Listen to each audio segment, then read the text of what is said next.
मनुष्य जन्माचे करावे सार्थक, ऐसा देई विवेक पांडुरंगा।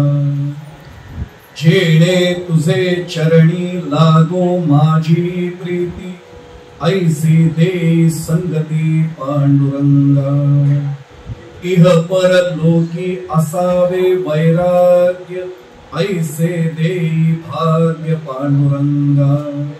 नामा म्हणे विठू आत्मा सर्वाभूती, नामा म्हणे विठू आत्मा सर्वाभूती, ऐसी देई मती पांडुरंगा। पुंडलिक वरदा हरि विठ्ठल, श्री ज्ञानदेव तुकाराम, पंढरीनाथ भगवान की जय।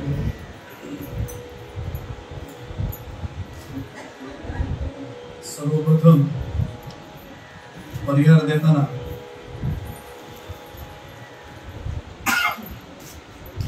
उत्सव मूर्तीचे आजचे आहेत श्रीमती लीलावती वसंतराव मिसाळ, ज्याला आपण खरं तर मिसाळ काकू म्हणूनच मंदिरामध्ये आम्ही सगळे ओळखतो। सचिनजी नाही आल्यावर म्हटलं की खरं सांगायचं तर माझ्या नियमित श्रोत्यांपैकी एक असलेले आणि माझं आज परम भाग्य आहे की ज्या कुटुंबाशी माझा खूप वेगळा नात्याने संबंध, म्हणजे शिक्षक पालक असा संबंध, नाट्य क्षेत्रातला आलेला संबंध आणि नंतर मग आध्यात्मिक क्षेत्र म्हणून आलेला संबंध, अशा सगळ्या त्रिवेणी संगमामधनं आजच्या ज्या उत्सव मूर्ती ज्यांचा अमृत महोत्सवी वाढदिवस आज आहे, सर्वप्रथम मी पांडुरंग चरणी नतमस्तक होतो, माऊलींना प्रार्थना करतो की त्यांना केवळ मी शुभेच्छा देत नाहीये तर उर्वरित त्यांचं सगळं आयुष्य, कारण आपल्याला शताब्दी देखील याच ठिकाणी साजरी करायची त्यांची, तर त्यामुळे उर्वरित त्यांचं आयुष्य केवळ दीर्घायुष्य त्यांना नको, निरामय आरोग्यासह दीर्घायुष्य हे मी पांडुरंग चरणी मुद्दामून मागतो। मी सचिनजींशी नेहमी म्हणतो की एरवी संबंध आपल्याला अनेकदा असं होतं की त्यांच्या नेहमीच्या परिवारातल्या सगळ्या, खरं तर आज इथे माऊली सगळ्या बसल्या, नातेवाईक तर आहेच, पण अनेकदा असं होतं की संस्कृत मध्ये एक सुभाषित आहे, अतिपरिचयात वन्या संतत गमना धनाधरो भवती, मदये भिल्ल पुरंदरी चंदन तरु काष्ठमिंदरम कुरु। म्हणजे अतिपरिचयात अवज्ञा, त्यावेळेला अतिपरिचयातून अवज्ञा होते, आपल्याला फार जवळची व्यक्ती ओळखतच येत नाही, म्हणजे अनेकदा आपल्याला दुसरा कोणतरी सांगतो या माऊलींचा असं गुण आहे, आणि हो हे माझ्या नव्हतं लक्षात आलं, जवळची व्यक्ती अनेकदा आपल्याला दिसतच नाही। म्हणजे ज्यांना सायन्स मधलं माहिती, आता ईशानी मध्ये परत एकदा सरांनी काही क्लास सुरू केला का म्हणून, पण प्रेस बायोपिया वगैरे जे सगळ्यांना आपल्याला माहिती आहे, या स्वरूपाचा अनेकदा अशी होते अवस्था की आपल्या जवळची व्यक्ती आपल्यालाच कळत नाही।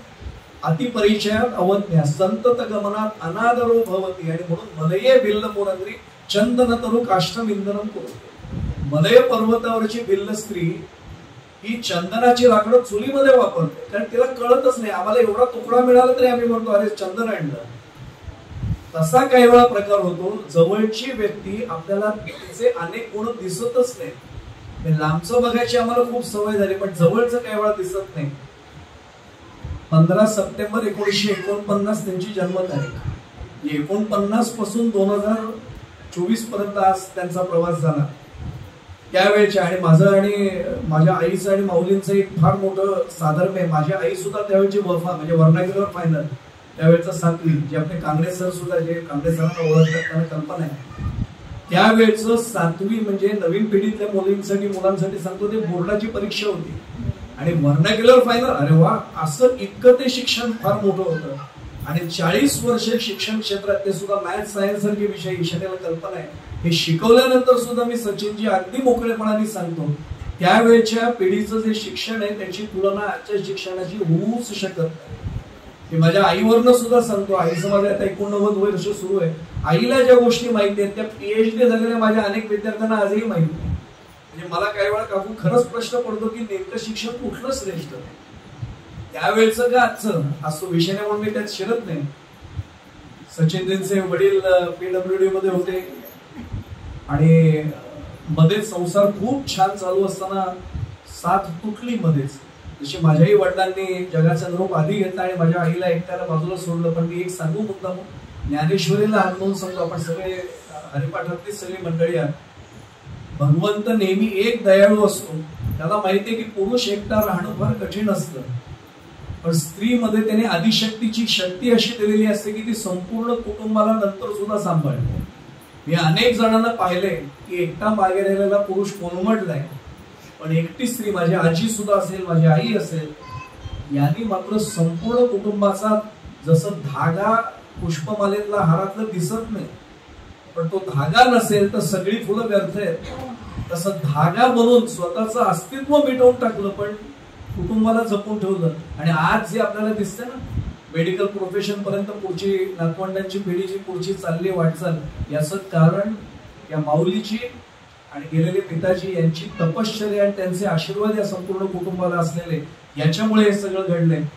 वडिलांची, सचिनजींच्या सेवा म्हणजे पतिराजांची सेवाही 2-3 वर्ष त्यांनी केली. आजच्या काळात हे आवर्जून सांगावं लागतं की अशी सेवा केली जायची पूर्वी. आता म्हणजे आता पैसे दिले तर अटेंडंट एक मिळतो, मला वेळ नाही आता, पण त्यावेळी सेवा जी केली, म्हणजे मी नेहमी सांगतो, सत्यवान सावित्रीची कथा फक्त पुस्तकात नाही ऐकायची, ती प्रत्यक्ष अनुभवात आपल्याला ती पाहायला मिळते. आणि आज आपल्याला कल्पना आहे, सासरे जे त्यांचे होते तेही याच अध्यात्म क्षेत्रामधले, गुरुचरित्राचं पारायण असेल, हरिपाठ कायम, वारी 18 वेळा पायी केलेली. आणि आज हरिपाठ मंडळ जे आहे त्याच्यामधले अविभाज्य घटक म्हणजे आपल्या मिसाळ काकू आहे, तसं मी नेहमी आवर्जून सांगतो. आणि म्हणून खरं सांगायचं तर मी एरवी नेहमी गमतीत सांगत असतो की वाढदिवस जेव्हा एखाद्या व्यक्तीचा असतो ना, तेव्हा ती व्यक्ती भगवंताकडे काहीतरी मागणं मागते. पण आज मी उलट सांगणार आहे, मी मागणीचाच अभंग मुद्दाम जो नेहमी चिंतनाला कोणी घेत नाही, संत शिरोमणी नामदेव महाराजांचा अभंग मुद्दामून समोर ठेवलाय. आज मी त्यांची मागणी नाही मागत आहे, मी भगवंताला आपल्या सगळ्यांचा प्रतिनिधी म्हणून असं मागणं मागतोय, या माऊलीला जे साध्य झाले ते आम्हाला व्हावं. म्हणून मी हा अभंग आज चिंतनासाठी वेगळ्या स्वरूपाचा ठेवलाय. अभंग एकदा शब्दात सांगतो आणि थेट निरूपणाला आपण सुरुवात करूया. मनुष्य जन्माचे करावे सार्थक, ऐसा देई विवेक पांडुरंग. सार्थक म्हणजे काय, मनुष्य जन्म म्हणजे काय, विवेक म्हणजे काय, चिंतन जेवढा वेळ आपल्याला मिळेल त्याच्यात करू आपण. ऐसे देई संगती पांडुरंगा, पण कशी संगती दे तर जेणे तुझे चरणी लागो माझी प्रीती. मी पुन्हा पुन्हा सांगतो, जे काकूंना ओळखतात त्यांनी पाहावं, हे त्यांना मागणं मागायची गरज नाही, त्यांची हीच वाटचाल सुरू आहे की जेणे तुझे चरणी लागो माझी प्रीती. भगवंत सोडून त्यांना कशाचीच आवड नाही आता.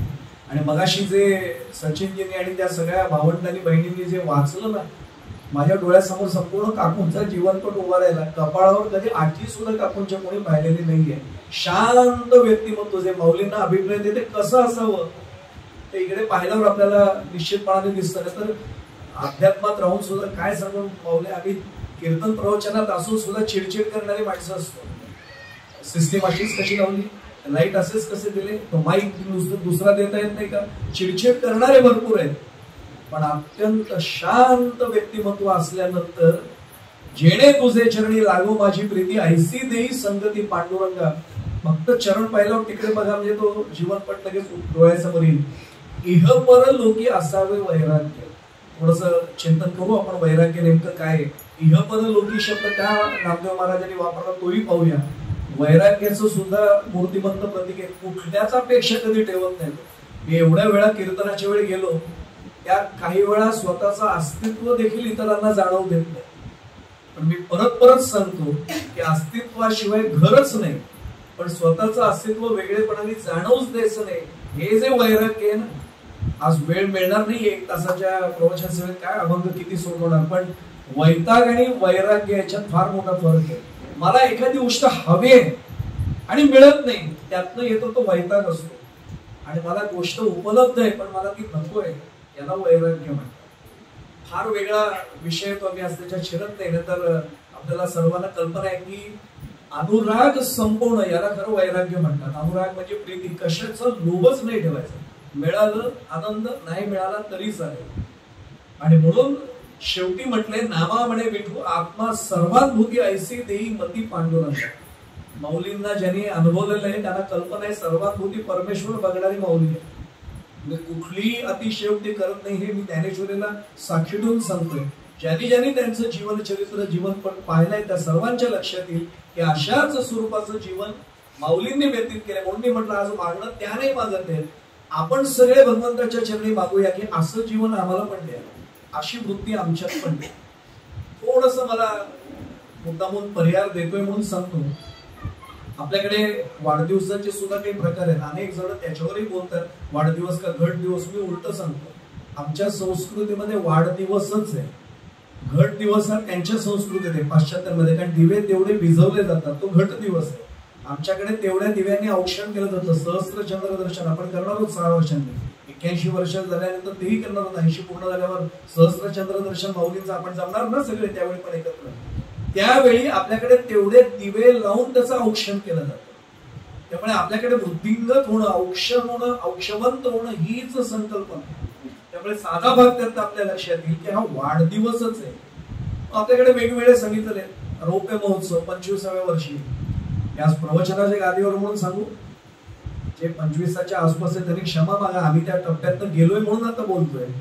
आम्हाला पण आमचे पूर्वज त्यावेळी म्हणायचे गद्दे 25 सुरू आहे तुमचे. कारण आपल्याला कल्पना आहे त्यावेळी काय जे असतात ना आपल्याला हे गमतीत म्हणून नाही सांगत आहे. ज्यांनी ज्यांनी ज्ञानेश्वर महाराजांचं चरित्र, ज्यांनी छत्रपती शिवरायांचं चरित्र, ज्यांनी ज्यांनी छत्रपती धर्मवीर शंभूराजांचं, संभाजीराजांचं चरित्र अनुभवलंय त्यांना लक्षात येईल की लोक चुकीचा उल्लेख करतात. 16वं वरीस धोक्याचं, चूक 16वं वरीस मोक्याचं. आणि ज्यांनी ते साधलं ना त्यांचीच इथे आठवण नेहमी काढली जाते. रौप्य महोत्सव आहे, मग त्याच्यानंतर अजून चांदीसारखं जीवन आहे ते सुवर्णासारखं होतं म्हणून मग सुवर्ण महोत्सव 50व्या वर्षी. पण सोन्याचं कोंदण दिल्यानंतर सुद्धा जे शोभत नाही, त्यात हिरा बसवल्यानंतर ते चांगलं वाटतं म्हणून 60व्या वर्षी हिरक महोत्सव. पण आज माऊलींचा आपण करतोय तो अमृत महोत्सव. अमृत प्राशन केल्यानंतर अमरत्व मिळतं. माऊलींनी आज अमृत रूपी आशीर्वाद सर्वांना द्यावा यासाठी खऱ्या अर्थाने हा अमृत महोत्सव आहे. हाही भाग निश्चितपणाने आपल्याला या इथे लक्षात घ्यावा लागतो. त्यामुळे आपल्या सर्वांच्या लक्षात येईल. आणि एकच जाता जाता परिहार संपवताना याच्यात अभंगात शिरण्यापूर्वी सांगतो, माऊलींची एक छान ओवी आहे. आपल्याला माझं भाग्य आहे, माझे सगळे ज्ञानेश्वरीचे अभ्यासक मंडळी माझ्या आजूबाजूला समोर बसले या इथपासून सगळीकडे. एक वडील जे जे करीती तया नाम धर्म ठेविती तेची येर अनुष्ठिती सामान्य सकळ. वडील याचा अर्थ फक्त वडील नाही, आपल्यापेक्षा वडीलधाऱ्या व्यक्ती. एक वडील जे जे करीती, त्यांनी जे जे केलंय तया नाम धर्म ठेविती, त्यालाच धर्म म्हणायचं. बाकी धर्म काय आहे? हे जे वागतायत याला धर्म म्हणायचंय. मग तेची येर अनुष्ठिती सामान्य सकळ. मिसळ कुटुंबियांमध्ये अशा वर्तनाचा आदर्श ठेवला गेल्यानंतर याच्यापेक्षा चांगलं अपेक्षा पण काय अजून ठेवणार? चांगलंच घडेल वर्तन याची खात्री त्यांनी दिली. म्हणूनही आपल्याला माऊलींची ती उभी निश्चितपणे लक्षात येईल. थोडं चिंतन आपण करत जाऊया. सगळा अभंग नाही सोडून होणार पण थोडासा भाग पाहूया. मनुष्य जन्माचे करावे सार्थक. मुळात मनुष्य जन्म मिळालाय. मी सायन्सचा शिक्षक आहे बरं का, माझ्यावर विश्वास ठेवा. आणि तरीही मी सांगतोय की मनुष्य जन्म सहजासहजी मिळत नाही. पुन्हा पुन्हा सांगतो, मी विज्ञानाचा शिक्षक आहे तरी सांगतो 184 योनी फिरल्यानंतर हा मनुष्य देह आहे. आज काही जण म्हणतात की असं कशावरून, याला काय पुरावा आहे का? मी भरपूर पुरावे प्रवचन संपल्यावर भेटल्यानंतर देईन. मी आता विषय नाहीये, सायन्स शिकवायला नाही मी आलो. पण एक निश्चित सांगतो की होय, या जन्मातून त्या जन्मात, त्या जन्मातून या जन्मात असा हिशेब आहे. आणि खरंच 184 हिशेब. जलजा नवलक्षांश दशलक्षांश पक्षिणा कृमयो रुद्र लक्षांश 20 लक्षो गवादया स्थावरा स्त्रिंश लक्षांश चतुर्लक्षांश मानवा आणि पाप पुण्यम समकृत्वा नर योनीषु जाय. तरी जाऊन कॅल्क्युलेटरवर हिशेब करा, बरोबर 184चा हिशेब. ज्यांना ज्यांना अॅनिमल प्लॅनेट्स हे चॅनेल बघायची सवय त्यांना लक्षात येईल प्रत्येक प्राण्यामध्ये प्रजाती आहे, त्याला स्पीशीज आपण म्हणतो. जाती वेगळ्या बरं का, त्या माणसाने नको त्या पाडलेल्या आहेत. आणि लोक म्हणतात जाता जात नाही ती जात. मी लोकांना नेहमी सांगतो जात घालवायचे माळकरी व्हा. गळ्यामध्ये माळ घातल्यानंतर कुठली जात उरली? वैष्णव संगती सुख वाटे जेव्हा एकच जात उरते वैष्णव. आम्ही स्त्री पुरुष सुद्धा भेद मानत नाही, लहान मोठा सुद्धा कधीच मानत नाही. वारीला कोणी लहान बाळ जरी आलं ना, माऊली माऊली म्हणून सगळे पाया पडतात. बघा याच्यापेक्षा काय पाहिजे? जात संपवायची खरंच असेल, आमच्या संप्रदायाकडे बघा लगेच कळतं, जात आपोआप संपते. सोडून देऊ असतो विषय. मला एवढ्यासाठी सांगायचंय जलजा नवलक्षांश याचा अर्थ पाण्यातले जलचर, ॲक्वेटिक ॲनिमल्स, ॲक्वेटिक प्लांट्स हे किती आहेत? जलजा 9 लक्ष अंश, 9 लक्ष प्रकारचे. आणि अजूनही सगळ्या जाती शोधल्या गेलेल्या नाहीयेत बरं का. मी जबाबदारीने सांगतोय. आपण काही वर्षांपूर्वीची बातमी ऐकली असेल, जे महाराष्ट्राचे मुख्यमंत्री राहिले होते उद्धव ठाकरे, त्यांच्या एका चिरंजीवांनी पालीच्या, ते 3 जण होते शास्त्रज्ञ, पालीच्या एका नवीन स्पीशीजचा प्रजातीचा शोध लावला. अशा अनेक प्रजाती अजून सापडायच्या आपल्याला माहितीच नाहीये त्या आहेत त्याच्यामध्ये. पण जलजा 9 लक्षांश, दशलक्षांश पक्षींना हवेचे उडणारे दशलक्ष प्रकार आहेत. स्थावरास 23 लक्षांश, 20 लक्ष गवादया. स्थावर म्हणजे एका जागी वनस्पती वगैरे 3 लक्ष. स्थावरास 23 लक्षांश 30 लाख आहेत. आणि कृमयो रुद्र लक्षांश 20 लक्ष गवादया. कृमयो म्हणजे इन्सेक्ट्स, कीटक. सगळा हिशेब लावून पहा. आपल्याला ते हिशेब नाही आज मांडत बसायचे, पण पाप पुण्यम समम कृत्वा नर योनिषु जायते. आणि मी पुढे जाता जाता सांगतो, कदाचित या लहान मुलींना नाही पण यांना प्रश्न पडेल की असं खरंच असतं एका जातीतून दुसऱ्या, म्हणजे एक काय आपण युनिसेल्युलर आहे त्यात मल्टीसेल्युलर झाला का खरंच, एक पेशीमध्ये बहुपेशीय झाला का. मी साधा उदाहरण सांगतो आपल्याला. आता माझं शरीर गरम आहे की नाही पहा. आपण लगेच तापमान सुद्धा सांगतो की एक्झॅक्ट मोजलं तर 36.9 डिग्री सेल्सिअस किंवा 37 डिग्री सेल्सिअस अप्रॉक्सिमेटली अंदाज आहे. याचा अर्थ माझ्या आतमध्ये अग्नी तत्व नक्की आहे. जेव्हा मनुष्य जातो तेव्हा आपण म्हणतो शरीर थंड पडलं, म्हणजे मग अग्नी केला. आम्ही काय शिकलोय सायन्समध्ये?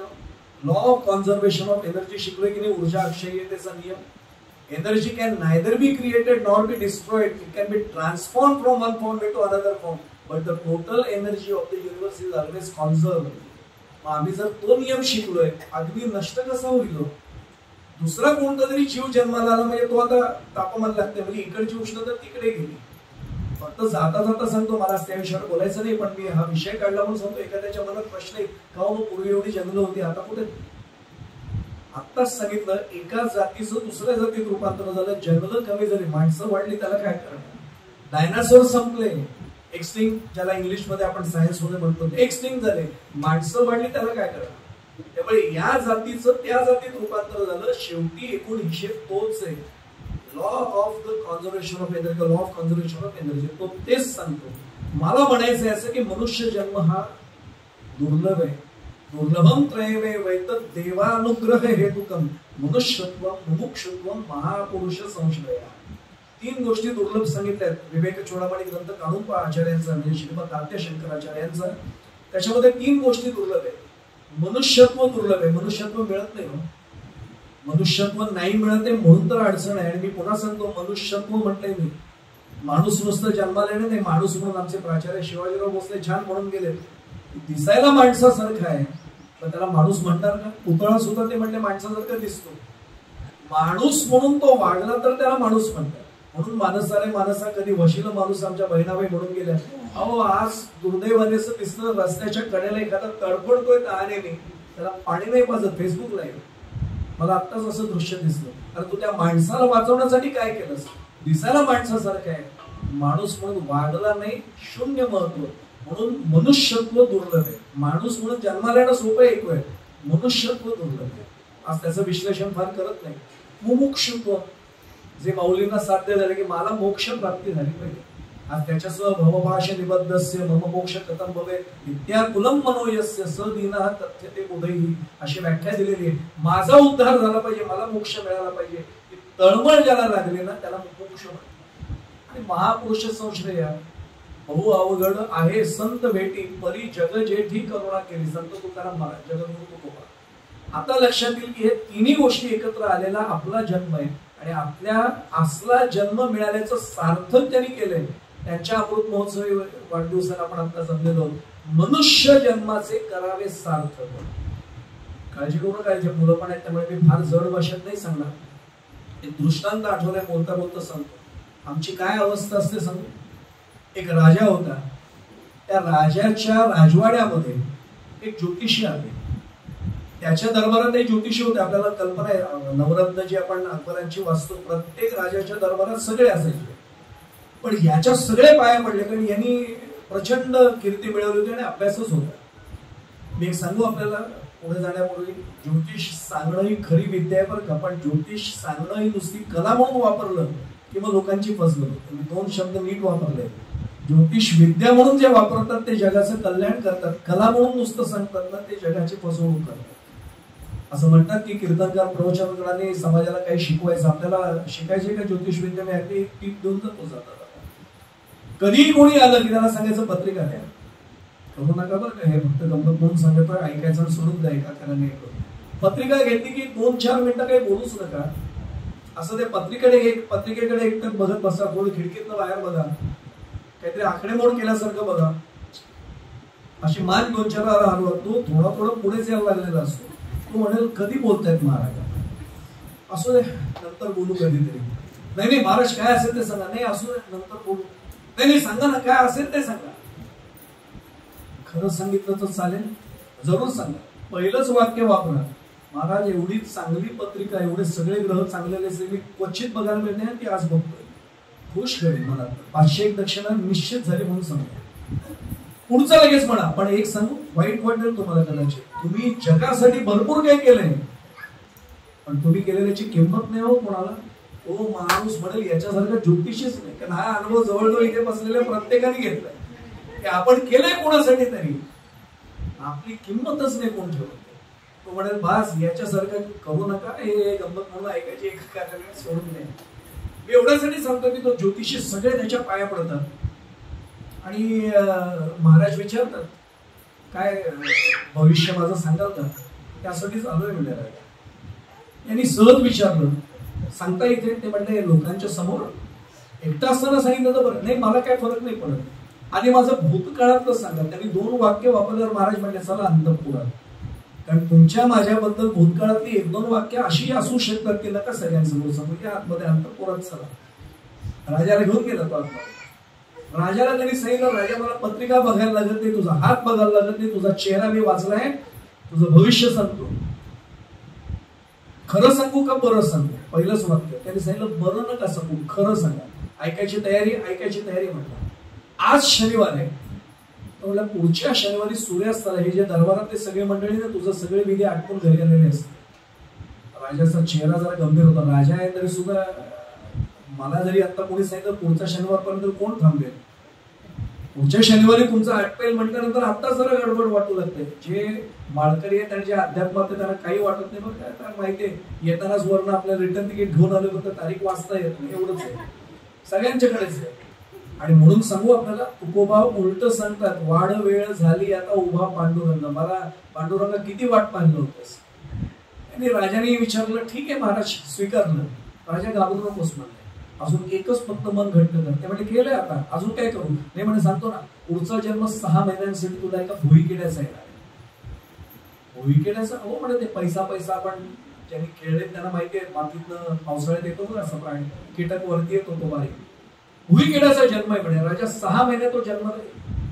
राजा हसला, म्हणला माणसाचा देव बोल, काळजी करू नको, 6च महिने नंतर तुझं 6 महिन्यानंतर पुन्हा मनुष्य दे, आणि नंतर तू याच राजघराण्यात जन्माला येशील आणि याच गादीवर राजा म्हणून राहशील. नुसता राजा नाही, चक्रवर्ती सम्राट होशील. महाराज दक्षिणेसाठी नाही आलो म्हणते, आशीर्वाद दिला निघून गेला. त्यांनी निघून गेल्याबरोबर लगेच सांगितलं एकाला, हे तपास कर, हा माणूस नेमका कोण आहे.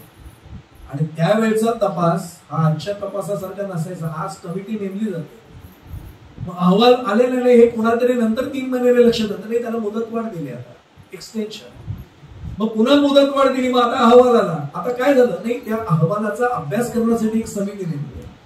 कधी होणार? आज मी पत्रकारितेत आहे म्हणून मी सांगू शकतो, आता प्रवचन आहे म्हणून मी सांगत नाही. संपल्यावर भेटा, मी तुम्हाला सांगतो असे किती अहवाल इथे नुसतेच पडून आहेत. धूळकर राजा होता, राजाने सांगितलं मला माहिती पाहिजे, अर्ध्या पाऊण तासात आजच्या परिभाषेत माहिती आली, महाराज हे जे सांगतात ते खरं. राजा म्हणला ठीक आहे, स्वीकारलं. पण आश्चर्य वाटेल, पुढच्या शनिवारी दुपारचं जेवण होईपर्यंत शंका पण नव्हती आली. राजाला शंका पुन्हा आली, गडबडायचं काय काही, काहीच तो होत नाही, जाणवत नाही, काही नाही. आणि साधारण मधुपर्क सेवन असायचं पूर्वी. आपण चहा पितो, आपण सगळं वाटोळच करून टाकलं, सोडत नाही. आणि आता तर चहा इतका आपल्या शिष्टाचाराचा भाग झालाय, कोणाकडे गेल्यावर काय हो माणसे चहा पण नाही विचारलं हे पण सांगते.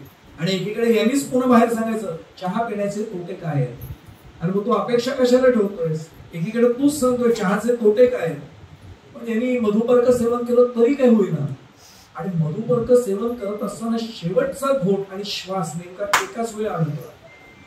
आणि ठसका जो आला ते निमित्त झालं आणि रक्ताची उलटी झाली. एक उलटी झाली, लागोपाठ काही उलट्या झाल्या. यांनी मुलाला बोलून घेतलं. अंदाज आला. मुलाला म्हणला, बाळा ते ज्योतिषांनी सांगितलं तर मला वाटतं काय होणार नाही, पण होतंय. फक्त एक काम कर, राज्य नीट सांभाळा. आता तुझ्याकडे राज्य सोपवून मी जातोय बाबा, फक्त माझी एक इच्छा म्हणे पूर्ण कर. तो राजा झाल्यानंतर एक दवंडी पेट, आणि दवंडी पेटल्यावर एवढंच सांग की तुला जो जो भुईकिडा दिसेल तो मारायचा, तुझ्या समोर रांजणा टाकायचा, चांदीचं एक नाणं तू त्याला देऊन टाकायचं. बाबा काय सांगताय, भुईकिडा मारायला सांगायचं? अरे माझा पुढचा जन्म भुईकिड्याचा आहे, मी भुईकिड्याच्या जन्मात किती काळ राहू म्हटले. त्याच्यानंतर मनुष्य देह मिळणार आहे. मनुष्य जन्माचे करावे सार्थक आपलं चिंतन चाललंय. आता देह मनुष्यच आहे, मधला टप्पा येणार आहे कुठला? भुईकिड्याच्या देहाचा. त्याच्यानंतर पुन्हा कोण मिळणार आहे? मनुष्य देह मिळणार आहे. फक्त म्हणजे 6 महिन्याचा प्रश्न आहे. 6 महिने मी थांबून कशाला राहू? काय घाणेरडा देह म्हणलं तो नको, त्याच्यापेक्षा मनुष्य देह मला पुन्हा मिळणार आहे, संपवून टाकू म्हणे मला. आणि राजाचा मुलगा म्हणला, युवराज म्हणला ठीक आहे ना. आणि हा खरंच गेला. सूर्यास्तापर्यंत सगळं आटोपलं आणि हा विसरून गेला. कारण जबाबदारी एकदम आली राज्याची. राज्य सांभाळणं सोपं नाही ना. आणि 2.5 महिने झाले. हा स्नानगृहात स्नान करत होता. संगमरवरी फरशा खाली होत्या. सुन्याने त्या सांडल्या द्यायच्या. आता पूर्वी सिमेंट नव्हतं, सुना होता. आणि त्या फटीत नाही भुईकिडा बाहेर आला. याच्या डोक्यात लख प्रकाश आली. वडिलांची आपण इच्छा नाही पूर्ण केली. याने तिथला चांदीचा तांब्या घेतला आणि आपटणार तेवढा मनुष्यवाणीने आवाज आला, अरे मूर्खा थांब ना, बोलू तर दे मला, मारतो काय? बाबा तुम्ही अगदी बरोबर ओळखलं म्हणलं. तांब्याचा तांब्या बाहेर ठेवला, नमस्कार केला स्नानगृहातच. बाबा क्षमा करा. अरे वेडायस म्हणलं, उलट बरं झालं विसरलं असते. 2.5 महिने झाले ना, अजून 3.5 महिने माझे शिल्लक येत नाही. बाबा पण तुमचं भुईकिड्याचा देह, तुम्हाला नंतर मनुष्य असू दे. अरे मला आवडलाय हा पण देह. तुला मी कोण आहे माहितीये का? हो म्हणे भुईकिडा. वेडायस म्हणजे नुसता भुईकिडा नाहीये. या राजवाड्यामध्ये जेवढे भुईकिडे आहेत ना लाखो, त्या सगळ्यांचा मीच राजा आहे. तुम्ही जे सगळं खाऊन टाकता उष्ट ते आम्हाला मिळतं, पण आधी कोणी खात नाही. ते म्हणतात महाराज तुम्ही आमचे राजे आहात, आधी तुम्ही घ्या. काय उष्ट खाऊन टाकलेलं, कसला अभिमान वाटतोय बघा. आणि 3.5 महिने राजा राहू देत म्हणले, मग बघू काय असते. भुईकिड्याच्या देहाचा सुद्धा अभिमान आहे. त्या भुईकिड्याबद्दल नाही बोलत आहे, माझ्याकडे हात पाहिला की लक्षात येईल. या देहाचं सुद्धा, अरे नरदेह निदान लाभले अति उत्तम सार उत्तम गती, ते देवची होय म्हणते. का म्हणत नाही? ही तर संतांची विचारणा आणि खंत आहे. आता लक्षात येईल की मनुष्य जन्माचे करावे सार्थक जेव्हा सांगताय, याच मनुष्य देहाने फक्त सार्थक आहे. आणि पुढचं गती जी मिळणार आहे ती मनुष्य देहातच पुढची मिळणार आहे. बाकी कुठल्याही देहाला हे अपेक्षितच नाही आणि मिळणार पण नाही, साध्य पण होणार नाही. म्हणून मनुष्य जन्माचे करावे सार्थक पहिल्या चरणामध्ये उल्लेख त्यांनी केला. ऐसा देई विवेक पांडुरंग. विवेक म्हणजे काय? विवेक याचा अर्थ निवड करणं. योग्य काय, अयोग्य काय, नित्य काय, अनित्य काय, चांगलं काय, वाईट काय, याची निवड करणं म्हणजे विवेक आहे. मी आपल्याला माहिती म्हणून सांगतो, हा विवेक अत्यंत महत्वाचा आहे. आणि 2 गोष्टी लक्षात ठेवायला लागतात. काय निवडावं हेही कळावं लागतं आणि काय त्यागावं हेही कळावं लागतं. मी मुद्दामून एक उल्लेख सांगतो आपल्याला. हिंदीमध्ये एक मला वाक्य फार छान आवडलं. आमचे कीर्तनकर मकरंद बुवा नेहमी सांगतात की भोगना भी नहीं भागना भी नहीं, सिर्फ जागना है. हे ज्याला कळलं ना त्याला विवेक कळला. भोगना नहीं भागना भी नहीं, सिर्फ जागना है. एक सांगतो आपल्याला, भोग हे भोगूनच संपवावे लागतात. की भोग नाही भोगणार म्हटलं तर चालत नाही. आणि त्याच्यासाठी उत्तम उदाहरण आहे आपल्याकडे प्रभू रामचंद्रांचं. 14 वर्ष वनवास, सावत्र आईला दिलेल्या वरानुसार 14 वर्ष वनवास. राम हे महाविष्णूंचा अवतार होते, पूर्णावतार होते. भगवान गोपालकृष्ण पूर्णोत्तम पूर्णोत्तम म्हणजे पूर्णावतार होते ना. म्हटलं असं तर 14 वर्ष एका क्षणात संपवलीच नाही. संपवली. पायात काटे टोचावे लागतील, पत्नीचा वियोग सहन करावा लागेल, वडिलांचा म्हणजे आपल्या पिताजींचा वियोग सहन करावा लागेल. हे सगळं सहन केलं का? आम्हाला त्यांनी दाखवून दिलं की हे तुम्हाला सहन करावंच लागेल. भोगूनच संपवायचं. आणि जे त्यागण्यासारखं आहे ते त्यागूनच टाकावं, त्याला काही इलाजच नाही. हा त्यातला एक महत्वाचा भाग आहे. प्रारब्धातले भोग टाळायचे म्हटले तर ते अंगाशी येतात, ते टाळून नाही चालत. हे मी अगदी सहज सांगू आपल्याला, अनेक जण अध्यात्मातले सुद्धा म्हणजे आमच्या माळकरी मंडळींपैकी जे आहेत त्यांनाही माहिती, खरं हे माळकरी असलेले नाही तरी म्हणू नाही खरं, पण अनेकदा आपण जवळच्या व्यक्तीला पटकन म्हणतो काय माझ्यात नशिबात आहे. अहो, कोणाच्याही नशिबातलं चुकलेलं नाहीये. मी आपल्याला उदाहरण सहज विषय निघाला म्हणून सांगतो. द्रौपदीने हा प्रश्न भगवान गोपाल कृष्णांना विचारला. आता भगवान गोपाल कृष्णांना सुभद्रा सख्खी बहीण आहे, पण सर्वात जवळची बहीण कोण असं विचारलं तर द्रौपदी आहे. द्रौपदी विना भगवंत अस्वस्थ असल्याचे. मी एकदा एक सहज प्रश्न माझ्या मनाशी नेहमी विचारतो, माझ्या विना माझा परमेश्वर कधी अस्वस्थ झालाय का? आणि मी परमेश्वराशिवाय कधी अस्वस्थ झालोय का? जेव्हा मी भगवंताशिवाय अस्वस्थ व्हायला लागेल ना, खात्री बाळगा की भगवंत माझ्याशिवाय अस्वस्थच होईल, राहूच शकणार नाही. पण मलाच वाटत नाही अजून की भगवंताशिवाय. मला भरपूर पर्याय शिल्लक आहेत. मी पुढे जाण्यापूर्वी सांगू, या मुलांना कळेल अशा भाषेत सांगतो. तो देव फक्त संतांशी बोलतो असं आपल्याला वाटतं का? देव कधीच भेदभाव करत नाही. भेदा भेद भ्रम अमंगळ तुकोबा सांगून गेलेले आहे. भेदही करत नाही, अभेदही करत नाही. तो सगळ्यांना एकाच वागणुकीने देतोय. पण तरी सुद्धा तो आम्हालाही फोन लावायचा प्रयत्न करतो, आमची अडचण काय सांगतो. आमचा फोन त्याला एंगेज लागतो, आमचा फोन त्याला एंगेज लागतो. याचं कारण काय? आमचा फोन कधीतरी पतीशी बोलण्यात लागलेला असतो, पतीशी बोलण्यात लागलेला असतो, मुलांशी बोलण्यात, मुलीशी बोलण्यात, शेजार बाजारच्यांशी, व्यवसायामध्ये, गिराईकांशी, साहेबांशी बोलतच असतो. कुठेतरी आमचा फोन एंगेज. त्याचा फोन येतोय, फोन रिकामा कुठे त्याला. भगवंताशी अनुसंधान साधलं गेलं की तो आमच्याशी बोलतो. द्रौपदी ही थेट भगवंताशी बोलायची. तिला त्याच्याशिवाय कोणाचा आधारच नाही वाटत. आणि आपल्याला सर्वांना कल्पना आहे की कपटद्यूत खेळलं गेलं.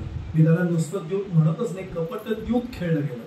या कपटद्यूतामध्ये शकुनी मामाने ते जरासंधाच्या हाडांपासून बनवलेले फासे वगैरे आपल्या सर्वांना कल्पना आहे. आणि या कपटद्यूतामध्ये पांडवांना हरवलं गेलं. ते सगळा तो इतिहास मी काय सांगायची गरज नाही.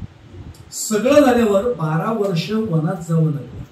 पण वनात जाताना त्या दुःशासनाने आणि दुर्योधनाने इतकं विचित्र वर्तन केलं होतं, ज्या स्थितीमध्ये महिलेला आणू नये त्या स्थितीत केस धरून असे केस पिंजारले गेले तिचे, आणि द्रौपदीला भर सभेत आणून तिची विटंबना. पण ती पंडुस्नुषा जरी ती पांडवांची असते, ते कौरवांचं त्यांचं नातं आपल्या सर्वांना माहिती आहे. म्हणजे आपल्या नात्यातल्या एका स्नुषेला भर दरबारामध्ये अशा पद्धतीने अवमानित करणं हे कृत्य घडलं. फक्त पुढे जाण्यापूर्वी सांगतो, वस्त्रहरण नाही झालं, वस्त्राकर्षण झालं. वस्त्रहरण कसं होईल? जिचा भगवंत त्राता आहे तो वस्त्र आकर्षित केलं गेलं, खेचलं गेलं, वस्त्रहरण नाही झालं. मफतलाल कंपनी सारखं बसला होता तो, बॉम्बे नाही. तू किती ओढतोय दुःशासना मी बघतो. सगळं त्यांनी केलं होतं. पण आपल्याला सर्वांना कल्पना आहे दुर्योधन विचित्र असला होता आणि भीमाने प्रतिज्ञा केली होती. कारण द्रौपदीने केस असे सोडले होते आणि दुर्योधन म्हटला होता, भीमा श्वास सुद्धा तुझा माझ्या आज्ञेमध्ये खाली बस, उठू शकत नाही, हरल्यात तुम्ही आता, दास आत्माचे. त्यावेळी त्यांनी प्रतिज्ञा केली होती भीमाने, त्याने मांडीवर बसून असं म्हटलास ना तू, त्याच मांडीला या सहस्त्रमणाच्या गदेने फोडीन, छातीवर तुझ्या प्रहार करीन, छातीत तर रक्तच येईल ना, ते माझ्या द्रौपदीच्या केसांना लावीन, केस त्यांनी धुवीन आणि त्याचाच कुंकुम तिलक लावल्यासारखं करेन, तेव्हा नावाचा भीम सांगेल. आणि केलंय नाही त्यांनी. प्रतिज्ञा करणारे भरपूर. आम्ही पण दर 31 डिसेंबरला करतो. 12 सूर्यनमस्कार रोज घालायचे. 3 दिवस होता तो. वर्षानुवर्ष उपक्रम सुरू आहेत, वर्षानुवर्ष प्रतिज्ञा आमची सुरू आहे, पण 3 दिवसांसाठी गंमत सोडून द्यायची. मी काय म्हटलं, आपल्या सगळ्यांच्या लक्षात आलं असेल, अशी द्रौपदी ज्यावेळी एकटी बसलेली होती आणि प्रत्यक्ष पांडव त्या द्वैतवनामध्ये होते, भगवान भेटायला आले स्वतः. आणि भगवंत भेटायला आल्यानंतर द्रौपदी कुठे विचारलं कसं? सगळे खाली मान घालून होते, शांत बसलेले होते. आणि भगवंतांनी विचारलं, माझी द्रौपदी कुठे आहे? कुठेच बोलायला तयार नाही. आणि भगवंत असे पाहतायत, द्रौपदी कुठे आहे? द्रौपदी राहू शकेल असं वाटतं का तुम्हाला? काळजाचा तुकडा जणू काही माझा भाऊ आहे, धावत आली आणि धाड दिशी पायावर पडली. आणि जिची वाट पाहत होते कृष्ण, ती द्रौपदी आल्यावर कृष्णांची नजर फिरली, अशी बाजूलाच बघितलं. अशा स्थितीत द्रौपदीला कधीच बघितलं नव्हतं. केस पिंजारलेले आहेत, कपाळावर कुंकुम तिलक लावलेला नाहीये. आणि कुंकुम तिलक आहे पण तो आग ओकणार आहे, म्हणजे यज्ञाची आग कशी बाहेर पडावी ना, असा आग ओकणारा असं कोणकोणती नाही. भगवंत सुद्धा बघू शकले नाहीत. आणि द्रौपदी तिला विचारते, देवा भाऊ आहेस ना माझा, काय दिवस आलेत माझ्यावर. आणि कृष्ण एकच वाक्य वापरतात, द्रौपदी हे संचित असतं, संचित असतं. ताणकं उभी राहिली द्रौपदी. संचित बाकीच्यांच्या बाबतीत असेल, अरे ज्याचा भाऊ पूर्णोत्तम पूर्णावत असलेला महाविष्णूंचा अवतार, त्याच्या बहिणीला संचित. मग पुढचा उपाय दिला गेला. आणि मग अर्जुनाला पाशुपतास्त्रासाठी तपश्चर्याला पाठवलं गेलं होतं. आपल्या सर्वांना तो इतिहास महाभारतातला माहिती आहे. प्रारब्धात ते भोग तेव्हा कृष्ण भगवंत म्हणाले भोगूनच संपवायला लागतात. द्रौपदी हे लिहिलेलं आहे, हे घडावंच लागेल, त्याशिवाय हे भोग संपणार नाही. हे पुढे जाण्यापूर्वी सांगतो, मौलींनी काय आघात सहन करत करत 75व्या वर्षापर्यंत आले असतील, विचार करा ना. आज त्यांच्या हसरा फुलता परिवार आपण पाहिला आहे. त्यावेळी क्षणभर जाऊन मागे पाहूया ना, काय आघात सहन केले असतील. बरं, कर्जत त्यावेळेचं कसं असेल, काय त्यावेळेचे संबंध आज त्या सगळ्यांमध्ये आहेत. आपण सगळे त्यांच्या घरातले होतो. त्यावेळी कसं त्यांनी घर सांभाळलं असेल. आता लक्षात येईल, मी मुद्दाम तरुण पिढीला आठवण करून देतो, त्यावेळी लक्षात येतं की भोग हे भोगून संपवले. म्हणून आज अमृत महोत्सव, हे अमृत प्राशन करण्याचे आज भाग्य त्यांना ते मिळाले. इहपर लोकीचे असावे वैराग्य म्हटलं. ते थोडस त्याचं फक्त चिंतन मांडतो आणि मग हळूहळू आकृत घेतो. मी कोणते दृष्टांत मुद्दाम ठेवले. इहपर लोकीचे, या संसारातलं म्हणजे प्रपंचातलं सुख आणि परमार्थातलं सुख या दोन याच्यात महत्वाचा फरक आहे. प्रपंचातलं सुख कधीच टिकत नाही, कधीच टिकत नाही. ते तात्पुरतं सुख देतं आणि कधी ओसरून जातं कळत नाही. आळवावरचं पाणी म्हटलंय. एक दृष्टांत माझ्या आवडीचा ठेवतो. एक जुनं घर असतं आणि बऱ्याच वर्षांपूर्वीचं घर आहे, बऱ्याच वर्षांपूर्वीचं. पडायला आले, आता जवळजवळ 150-200 वर्ष झाली गावातलं घर आहे. आणि सगळे मुलांनी वडिलांना कन्व्हिन्स केलं, सांगून पाहिलं, बाबा घर पडायला आले, कधी वासा कोसळ. बरं जुनं घर आहे, मग त्याला माहिती आहे जुनी घरं टिकतात बरं का, स्लॅबची घरं सुद्धा टिकतील अशी नाही. आमच्या सोसायटीला आता 30-35 वर्ष व्हायला आले आहेत. आता चर्चा सुरू झाली रिडेव्हलपमेंटला द्यायची गमून. 30-35 वर्ष, 400 वर्षांपूर्वीचा आमच्या छत्रपतींचा किल्ला अभेद्य आहे. काय आश्चर्य वाटतं बघा. अंबुजा सिमेंट, जोड ऐसा मजबूत, टुटेगा नाही, हे म्हणणारे सगळे. सायन्स टेक्नॉलॉजी आमची एवढी डेव्हलप झाली म्हणणारे. आणि आता नवीन पुलाचं बांधकाम झालं तर आमच्याकडचे मंत्री आधी पीएला सांगतात, त्याला ड्रायव्हरला म्हणे गाडी चालवून बघ आधी नीट आहे ना. असं उद्घाटनाला जात नाही बरं का, धाडस गंमत सोडून नाही येत. सुद्धा विचार त्यांनी केला की बाबा हे पडायला आले, वासा पडेल, कौल पडेल, बंधूया का आपण, हे बांधूया का. वडिलांनी तयार होईल, कारण जुन्या आठवणी असतात. वडील म्हटले नाही नाही, हे वडिलोपार्जित घर आहे, माझ्या आजोबांचं सुद्धा मला इथलं बालपण आठवत आहे. त्यांनी सांगितलं मला आठवणी नाही, आपण घर नाही बदलायचं. खूप सांगून झाल्यावर शेवटी त्यांनी सांगितलं की हरकत नाही, पण माझी एक अट आहे. ते म्हणजे कुठली अट, कुणाला तरी असं बांधायला सांगा. योगायोगाने मी दोन्ही या क्षेत्रातले तज्ञ त्यांच्या समोर सांगतोय की त्यांनी एवढं सांगितलं की असंच्या असं घर दिसेल, असं डिझाईन तयार करून बांधणार असेल तर मी परवानगी देतो. असंच घर मला पुन्हा दिसलं पाहिजे, नव्याने बांधलं, सगळं मटेरियल नवीन या सगळं, पण दिसलं असं पाहिजे. म्हणजे बाबा आता ते काही यांच्यासारखे विसरबंधूंसारखे या क्षेत्रात ते काही बिल्डर इंजिनियर वगैरे नव्हते कन्स्ट्रक्शन लाईन मध्ये. त्यामुळे बाबा आम्ही बोलतो, त्या आर्किटेक्टकडे गेले. आर्किटेक्ट म्हणले बघा हे अवघड काम आहे, पण मला थोडे दिवस द्या. आणि आर्किटेक्चर मधलं सगळं डीप नॉलेज वापरलं आणि डिझाईन केलं, तयार जमलं. तो म्हटलं मी सिव्हिल इंजिनियरशी बोलतोय का, सिव्हिल इंजिनियर पण जरा प्रयोग करणार होतो. तो म्हटलं माझ्यासमोर चॅलेंजिंग टास्क आहे, करतो म्हटलं, चला मी पण हे आव्हान स्वीकार. बाबा म्हणले मग हरकत नाही, पण माझी एक अट राहील, पाडकाम आणि बांधकाम माझ्या समोर झालं पाहिजे, मी तिथे बसून राहणार. सगळ्यांनी मंडप, काही बाकी वडिलांवर प्रेम होतं सगळ्यांचं, मंडप टाकून दिला. वडील समोर बसले खुर्ची टाकून. पहिलं पाडकाम झालं, आता ब्लिप करायची म्हणजे पाया खणायचा आहे. मग खणाला सुरुवात झाली आणि टन असा आवाज आला. आजोबांनी लगेच सांगितलं थांबा थांबा, कुदळ मारू नका जोरात, थांबा जरा. ते स्वतः पुढे गेले, खाली बसले. वेड्यानं ते कुदळ वगैरे बाजूला टाका, असं हाताने माती वाकरली. आता हे सुद्धा शब्द आपल्याकडे कळतात बरं का. जेव्हा आम्ही शहरामध्ये जातो ना, मुंबई पुणे नागपूर, हे वाकरली म्हणजे काय विचारणार एकतरी श्रोता भेटतो. आपल्याला तर माहिती मातीत खेळलेलीच माणसं होतात. माती वाकरली आणि लक्षात आलं काहीतरी ते आतमध्ये वेगळं आहे. पाणी येणार आहे म्हणले, पाणी टाकलं बघितलं तर सगळे चमकायला लागलं. पुन्हा पाणी टाकलं, थोडी पुन्हा माती बघा, लक्ष झालं सोनं दिसतंय. सगळं त्यांनी स्वतः केलं. 6 फूट उंचीचा एक पुतळा मिळाला आणि तो पुतळा थोडा नाजूक होता. माझं ज्ञान त्यातलं कमी आहे बरं का, जेवढं वाचलंय मी दृष्टांत त्यातलं सांगतो की त्याला असं हात लावलं की ते चेपलं जायचं, कारण ते 24 कॅरेट होतं. 24 कॅरेट म्हणजे शुद्ध सोनं. आता शुद्ध सोन्याचा पुतळा तो बाहेर मिळाला. सोनाराला बोलवलं, तरी वजन केलं, 10 किलो वजन होतं. 5-6 माणसांनी तो उचलला पुतळा, जपून जपून, हे जपून चेपून नका पुतळा. त्यांनी सांगितलं, हा पुतळा बनवणारा कारागीर त्याचाच माझे हात जोडतो म्हणे, ह्या शुद्ध सोन्याचा दागिना नाही बनवताय, तो तुटतो, मोडतो, वाटतो, त्यांनी बनवला कसा म्हणे पुतळा, कमाल आहे. त्याला पुन्हा आंघोळ पुतळ्याला घातली आणि छान घरामध्ये आणलं. नाचायला लागले हो कुटुंबीय. 10 किलो सोनं. आता हिशेब नका करू कॅल्क्युलेटर काढून. आजच्या काळात 10 किलो, 10 तोळे नाही म्हटलंय, 10 किलो सोनं. गावभर बातमी पसरली. सगळे आमच्यासारखे संप्रदायातलेच होते. सगळ्यांना आनंद झाला. अरे आनंदाची घटना आहे. सगळे अभिनंदनाला आले. सगळ्यांना वाटलं घरात नाचत असतील. आजोबा त्या पुतळ्याला असं टेबलावर ठेवून असे बसून होते हाताची वेळ. सगळ्यांनी विचारलं, आजोबा आनंद नाही झाला? असा हात केला. आजोबा म्हटले, तुमचं मालकीचं नाहीये का? लिहिले का काही पत्र वगैरे का त्याच्यात की सापडलेलं की हा सरकार दरबारी दावा करा? नाही म्हणे, आमचाच आहे. मग ह्याच्यात काही वाटणे भरपूर आहेत म्हणून हे माझे स्वकष्टांची ते म्हणजे हे माझं आहे. 10 किलो शुद्ध सोनं सापडलंय. त्यांनी असं आजोबांनी एकदा पाहिलं, मूर्खात तरुण पिढीतले तुम्ही माणसं, अर्धवट ज्ञानाने नाचताय. खाली काय लिहिले बघा पुतळ्याच्या. सगळे बघायला गेले. तिथे पुतळ्याच्या काय लिहिलं होतं, या शिल्पकाराने अशा प्रकारचे 10 सोन्याचे पुतळे बनवले. हा आजोबा 10 बनवले नाही, किती कलाकार मोठा. अरे मूर्खांना 9 कुठे गेले? 10 किलो शुद्ध सोनं सापडले, 9 कुठे गेले त्याचं दुःख करत बसले. आता लक्षात येईल, इह पर लोकीचे असावे वैराग्य. का म्हटलंय? सापडले प्रपंचामध्ये. आता क्षणभर आनंद वाटला. 10 किलो सोनं. अरे घराचा खर्च निघून सुद्धा एवढी पडलीच ती चांगली आहे याच्या बाजूला. पण हा म्हणतोय 9 कुठे गेलं कुठे.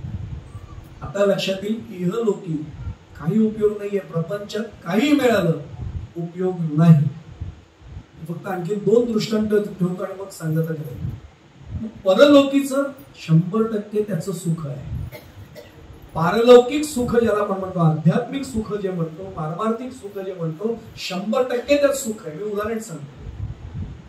सूरदासांचं मला नेहमी उदाहरण आवडतं. आता सूरदासांना लोक जन्मांध का म्हणतात मला आश्चर्य वाटतं. अंध कोणाला म्हणावाची व्याख्या आमच्या तुकोबारायांनी दिली आहे.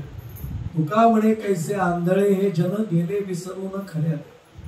खऱ्या देवाला विसरून गेले त्यांना तुकोबांच्या व्याख्या फार वेगळ्या आहेत बरं का. आमच्या सगळ्या हरिपाठवाली मंडळी तिथे. बहिरामी झालो देवा तुझे गुण न ऐकले. जे देवाचे गुण ऐकत नाहीत ना त्यांना बहिरे म्हटलंय. जे देवाचे गुण गात नाहीत त्यांना मुका म्हटलंय. म्हणजे देवाचं दर्शन घेत नाही त्यांना आंधळा म्हटलंय. आता अशा व्याख्येत मी नेहमी विचार करतो, मी कोण कोण आहे. मग लक्षात यायला लागतं की तुकोबांच्या व्याख्येत मी जवळजवळ सगळीकडेच फिट बसतोय. आता लक्षात येईल की सूरदासांना जन्मांध म्हणायचं का इथपासून प्रश्न आहे. हातामध्ये ती काठी असायची घुंगूरवाली. त्यावेळी पांढरी लाल काठी नव्हती बरं का. मला काय म्हणायचं आपल्या लक्षात येईल, तेव्हा घुंगूरवाली काठी असायची. सचिनजींना कल्पना आहे, माझ्या वडिलांचं दुकान त्यांनी पाहिलेलं आहे. मामी इथे बसले त्यांनाही कल्पना आहे. गोदरे काकू आहेत त्यांनाही माहिती आहे. आमच्या आरपोडे काकू आहेत. त्या सगळ्यांनी आमचं दुकान पाहिलं होतं वडिलांचं.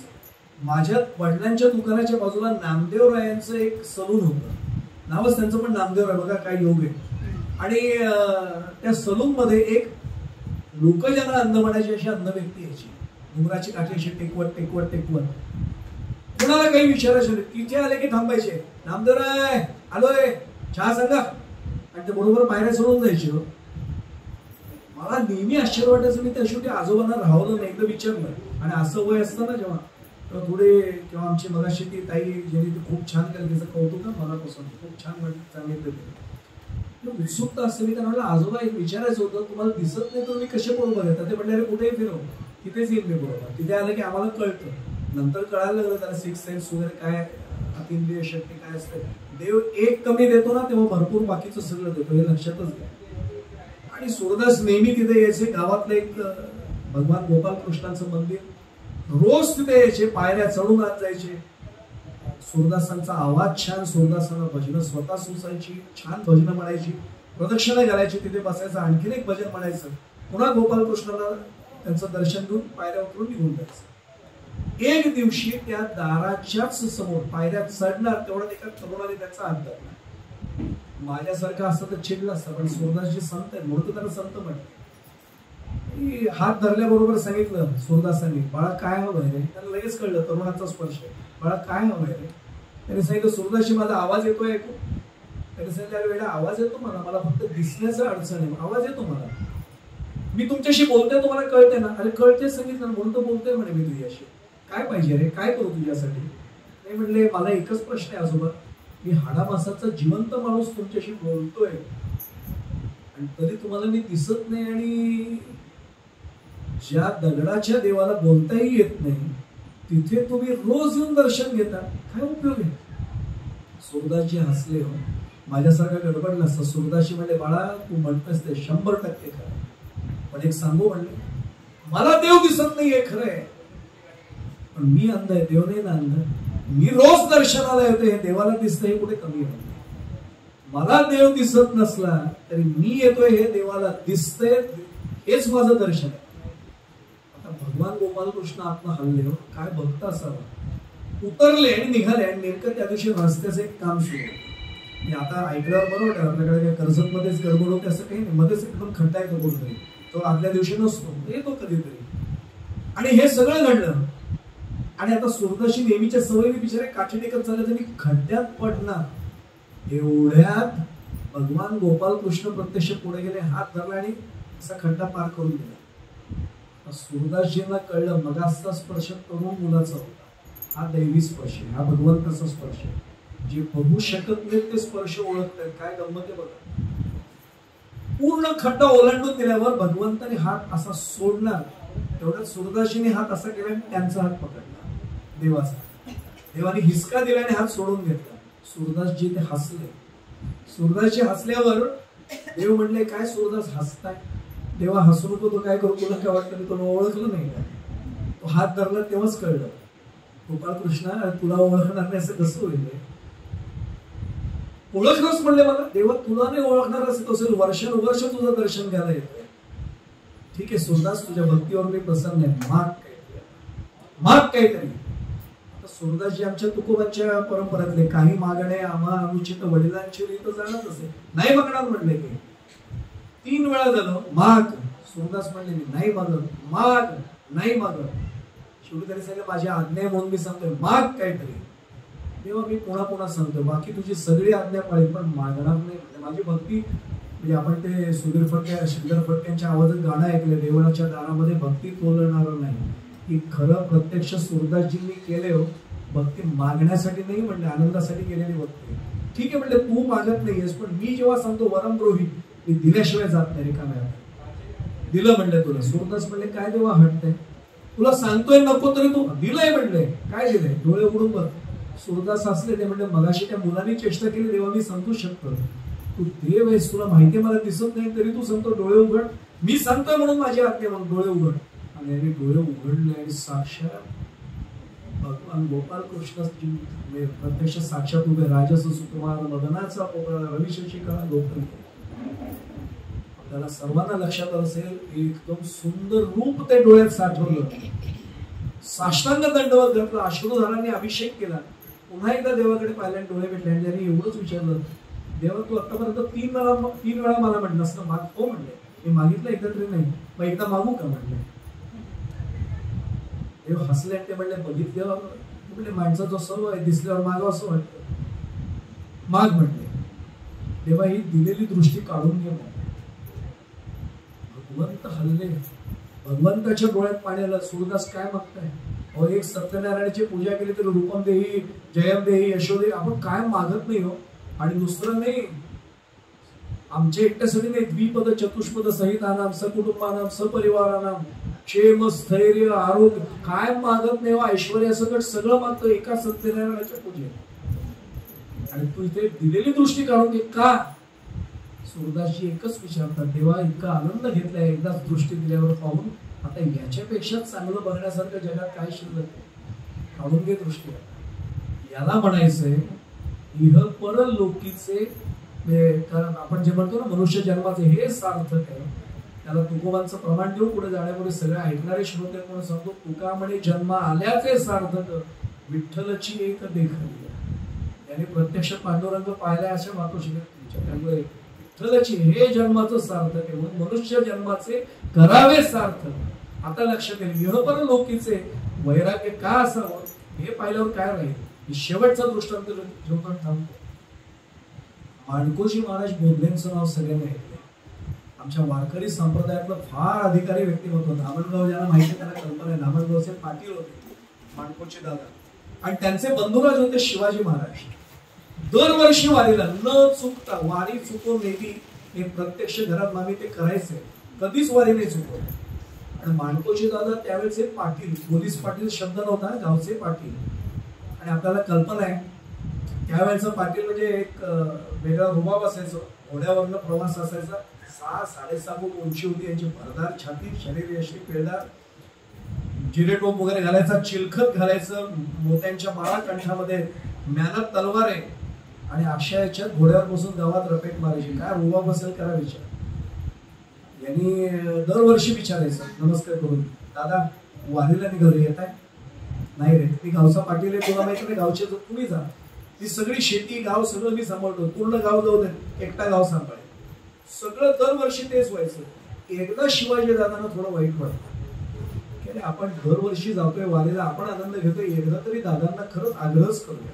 आणि काय त्यांना भगवंतानी बुद्धी दिली, पटकन म्हणाले दादा येत आहे? अरे मी सांगितलं ना दरवर्षी, काय तेच विचारतोय. दादा तुम्हाला एक सांगायचं राहिलं म्हणे इतक्या वर्षी. तर म्हणजे काय, कोण आहे माहिती का तिथे? माहिती पांडुरंग परमात्मा. हा नुसतं मी अरे नमस्कार करतो इथं सुद्धा. हे दादा ते करता बरोबर आहे, पण तुम्हाला पांडुरंग कोण आहे माहितीये का? नाही माहिती म्हणे. तुम्ही कोण आहात? अरे मूर्खा तुझा भाऊ आहे. नाही ते नाही, धामणगावचे पाटील आहे म्हणे. ते पण माहित नाही का? माहिती म्हणे मला, पण तुम्ही एकट्या धामणगावचे पाटील आहे. तो सगळ्या पाटलांचा पाटील तिथे बसला. पंढरपूरचा पण पाटील आहे, सगळ्या पाटलांचा तोच पाटील आहे. शिवाजी दादाने डोक्याला हात लावला, डोळ्यातनं अश्रू आले, आणि मूर्खा एवढे वर्ष नुसतं वारीला येतो का वारीला येतो का विचारलं. हे कधी सांगणार म्हणले? तो आमच्या पाटलांचा पाटील आहे आणि तरी मी गेलो नाहीये. अरे खूप मोठी चूक झाली, प्रमाद घडलाय, आता येतो म्हणले. सगळे खुश. अरे वा दादा यायला तयार झाले म्हणले यावर्षी वारीला. आतमध्ये गेले, सगळं सरंजाम चढवून आले, जिरे टोपापासून सगळं चिलखतापर्यंत. दादा वारीला जायचंय, वारीलाच येतं म्हणजे. ते म्हणजे असू दे, असं तर असं यायला निघाले कमी आहे का म्हणजे. सगळे पायी वारीला दिंडीत चालले, ते घोड्यावर बसून हळूहळू यांच्याबरोबर येत आहे. पाटील असाच येणार म्हणजे आमचा शिरस्ता आहे. शिरस्ता म्हणजे आपल्या मराठीत प्रोटोकॉल. शिरस्ता असाच आहे म्हणले, पाटील असाच येणार. आणि निघाले हो, हरकत नाही म्हणले. असे तर असे 16 खांबी वगैरे त्यावेळेचं ते मंदिर असं गावाला डोळ्यासमोर आणा. गरुड खांबाचे तिथून सगळे आत आले.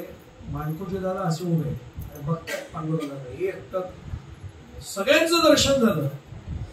शिवाजी दादा म्हणले दादा पंढरपूर पांडुरंग हो बघतोय ना. ते म्हणजे या ना मंदिरात दर्शनाला. आमच्याकडे पाटीलकीचा नियम आहेत म्हणजे शिरस्ते. ते म्हणजे कसला, एका गावचा पाटील दुसऱ्या गावच्या पाटलाला भेटायला आला की त्या गावच्या पाटलांनी याचं स्वागत करून म्हणायचं या पाटील. मग म्हणे नाही झालं तर नाही केलं तर तोपर्यंत तुम्हाला म्हणे वाट बघेन मी त्याची. दादा असं घडत नसतं म्हणले, तो येत नाही असा बाहेर, कारण आजपर्यंत अनुभवच नाही ना, तो येतोय म्हणून. असं येत नाही तर मग तुम्ही निघा म्हणले. म्हणजे आमच्या पाटीलकीचा दुसरा पण नियम आहे. एक पाटील दुसऱ्या पाटलाला भेटायला आला की भेट झाल्याशिवाय परत जायचं नाही. तो त्या पाटलांचा अपमान नाही म्हणाला, जाणार नाही म्हणले परत. दादा हे अवघड होऊन बसलं म्हणजे. यांना वाटलं कुठलं सांगितलं. दादा चला पुढच्या वर्षी उभो, आता नाही, आता इथेच उभा राहील. चरित्र काढून पहा. मी ज्ञानेश्वराला हात लावून सांगतो, 3 दिवस 3 रात्री एका जागेवर ना हल्ले नाही. तो शरीर धर्म नाही, पाणी पिणं नाही, काही नाही. असे कसे उभे एकटक पांडुरंगाकडे बघत बसले. देवा मला बोलव, स्वागत कर माझं, मला ये म्हण. आणि चरित्रात वर्णन असे त्यावेळी बडव्यांची पद्धत होती. शेजघर बंद झालं, पडदा सरकून सगळे गेले आणि पांडुरंग परमात्मा रात्री मध्यरात्रीनंतर बाहेर आला. हात असे उभारले, म्हणले धामणगावच्या पाटला, पंढरपूरचा पाटील तुला भेटायला आला, ये स्वागत.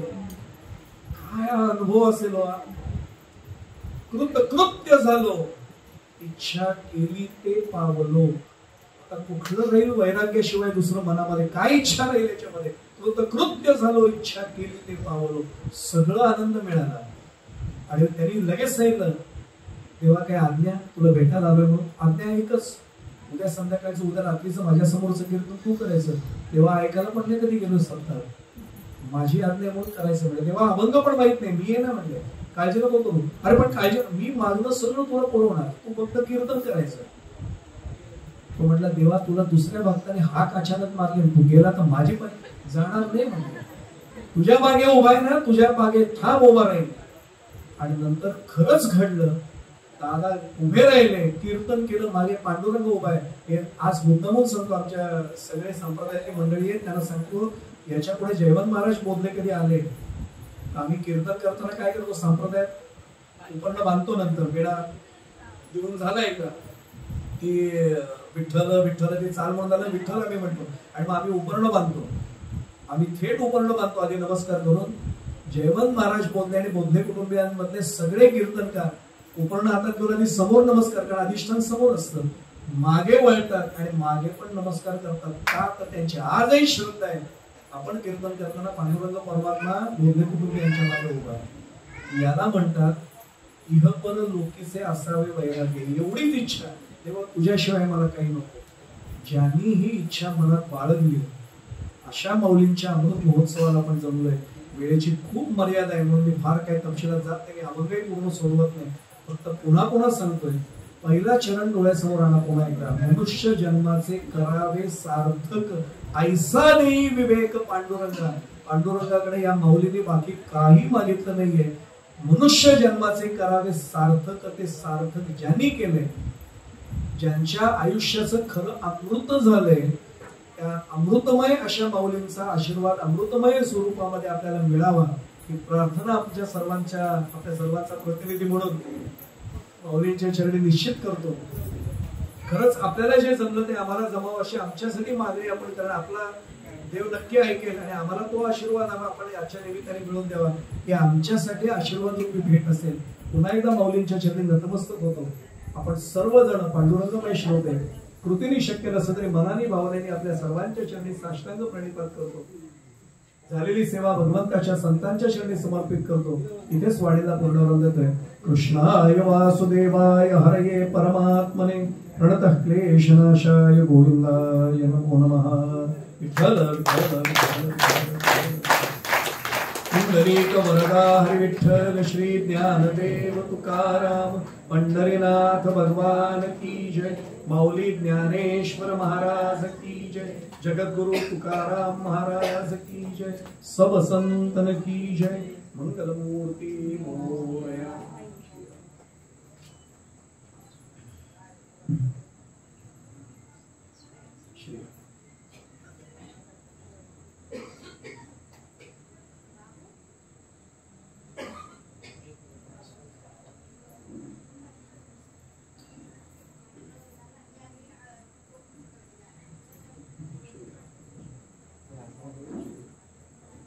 सर्वांना तुम्हाला फक्त भक्ताला मला त्रास होते त्याचाच नमस्कार देतो.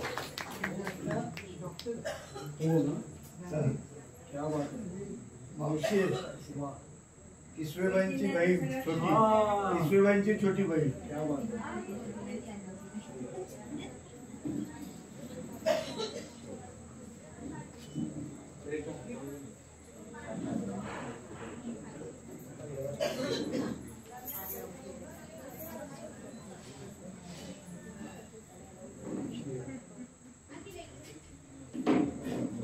सर्वांना एकदा नमस्कार आणि पुन्हा एकदा आपल्या सर्वांचा प्रतिनिधी म्हणून माऊलींच्या चरणी जातो.